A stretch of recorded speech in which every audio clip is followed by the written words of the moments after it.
चलिए आज भारत में राजनीतिक बदलावों के बदलते तरीके पर एक नजर डालते हैं और इसमें केंद्रीय जांच एजेंसियों की कथित भूमिका को समझने की कोशिश करते हैं। देखिए, सालों से हम सब एक शब्द सुनते आए हैं, दल बदल। ये भारतीय राजनीति का एक जाना पहचाना हिस्सा रहा है, जब कोई नेता अपनी पार्टी बदल लेता है। लेकिन क्या हो अगर ये अब सिर्फ दल बदल ना रहा हो? आज हम जिस विश्लेषण को देख रहे हैं वो मौजूदा हकीकत को बताने के लिए एक नया शब्द देता है, धरपकड़। मतलब किसी को पकड़ लेना या काबू में कर लेना। तो सवाल ये उठता है कि ये कथित धरपकड़ आखिर काम कैसे करती है। ये जो एनालिसिस है वो एक खास पैटर्न की तरफ इशारा करता है और इसे समझाने के लिए एक बहुत ही दिलचस्प रूपक यानी मेटाफोर का इस्तेमाल किया गया है। इसे वॉशिंग मशीन थ्योरी कहा जाता है। सोचिए, इसका मतलब क्या है। आरोप यह है कि कोई नेता जिस पर भ्रष्टाचार के संगीन आरोप हैं, वो सत्ताधारी पार्टी में शामिल होता है और अचानक उसकी सारी कानूनी मुश्किलें जैसे धुल सी जाती हैं, बिल्कुल साफ। तो ये पूरा कथित प्रोसेस काम कैसे करता है, इसे 3 आसान स्टेप्स में बांटा गया है। पहला, किसी विपक्षी नेता पर सेंट्रल एजेंसी की जांच शुरू होती है। दूसरा, वो नेता अपनी पार्टी बदलकर सत्ताधारी पार्टी में चला जाता है। और तीसरा, उसके खिलाफ चल रही जांच या तो धीमी पड़ जाती है या फिर बंद ही हो जाती है। ये एक तरह का प्रेडिक्टेबल यानी एक अनुमानित पैटर्न दिखाता है ना? अब ये सिर्फ एक थियरी या कोरी कल्पना नहीं है। जो एनालिसिस हम देख रहे हैं वो इस बात को साबित करने के लिए कुछ खास मामले और डेटा भी सामने रखता है। चलिए देखते हैं। जैसे ये मामला देखिए, अशोक मित्तल का। 15 अप्रैल को ईडी का छापा पड़ता है और 10 दिन के अंदर ही वो बीजेपी में शामिल हो जाते हैं।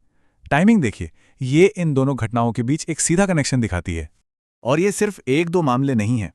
इंडियन एक्सप्रेस की एक रिपोर्ट जिसका जिक्र इस एनालिसिस में है, वो महाराष्ट्र में एक खास पैटर्न की तरफ इशारा करती है।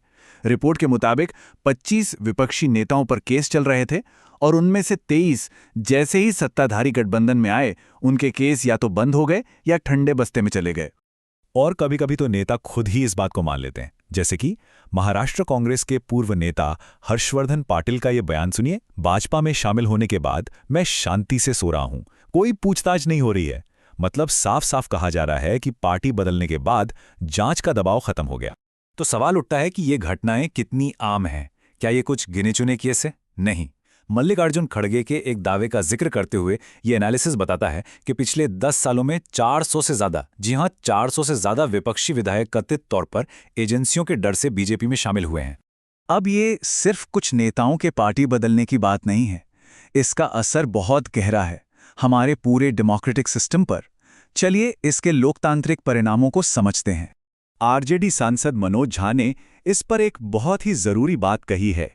उन्होंने कहा, जब ऐसा होता है तो ये झटका किसी पार्टी को नहीं बल्कि लोकतंत्र को ही लगता है। ये बात बहुत गहरी है। ये सिर्फ पार्टी पॉलिटिक्स नहीं, ये लोकतंत्र पर सवाल है। तो ये पूरा एनालिसिस एक बहुत बड़ा सवाल खड़ा करता है। क्या देश एक राष्ट्र एक पार्टी वाले मॉडल की तरफ बढ़ रहा है? क्योंकि जब नेता इतनी आसानी से पार्टियां बदलते हैं तो विचारधारा की लाइनें धुंधली हो जाती हैं, वोटर्स कंफ्यूज हो जाते हैं और हमारा मल्टी पार्टी सिस्टम, जिसमें कई पार्टियां होती हैं, वो एक पार्टी के दबदबे वाले सिस्टम में बदल सकता है। और इसका असर कई स्तरों पर पड़ता है। पहला तो ये कि वोटर्स का अपनी पार्टियों और नेताओं पर से भरोसा उठता है। एक मजबूत विपक्ष जो लोकतंत्र के लिए जरूरी है, वो कमजोर हो जाता है। जांच एजेंसियों की निष्पक्षता पर गंभीर सवाल उठते हैं। और तो और न्यायपालिका की छवि पर भी असर पड़ सकता है, क्योंकि ऐसा लगता है कि केस राजनीतिक तौर पर मैनेज हो रहे हैं। तो आखिर में ये सब कुछ किस एक चीज पर आकर टिकता है? ये एनालिसिस बताता है कि इस पूरी कहानी के केंद्र में एक बहुत ही ताकतवर भावना है, और वो है डर। राहुल गांधी के एक बयान का जिक्र है इस एनालिसिस में, जिसमें उन्होंने एक बहुत ही भावुक किस्सा सुनाया। एक सीनियर नेता पार्टी छोड़ने से पहले कथित तौर पर सोनिया गांधी के पास रोते हुए गए और कहा, सोनिया जी, मुझे शर्म आ रही है, मुझ में इन ताकतों से लड़ने की हिम्मत नहीं है, मैं जेल नहीं जाना चाहता। ये दिखाता है कि इन फैसलों के पीछे कितना ज्यादा व्यक्तिगत दबाव और डर हो सकता है।